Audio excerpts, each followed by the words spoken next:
Presidenti i Maqedonisë Gjorgje Ivanov zbutonet pas takimit me zëvendës ndihmës sekretarin amerikan të shtetit Hoyt Bryan Yee. Në njoftimin për shtyp të kabinetit të presidentit theksohet se Ivanov i kërkon Zoran Zaevit të jap garanci se do të mbrojë unitetin e kombit dhe do të respektojë kushtetutën e Maqedonisë.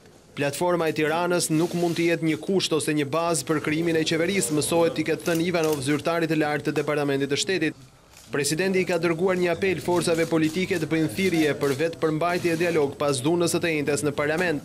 Ivanov i kërkoi gjithashtu ndihmë SBA-ve në tejkalimin e pengesave që pamundësojnë shumicën parlamentare të marrë mandatin për qeverinë. Ndërsa kryetari i kuvendit Talat Xhaferi deklaroi pas takimit me diplomatin e lartë amerikan se e kishte informuar atë për zhvillimet e fundit që pasuan zgjedhjen e tij duke marrë njëkohësisht edhe mbështetje.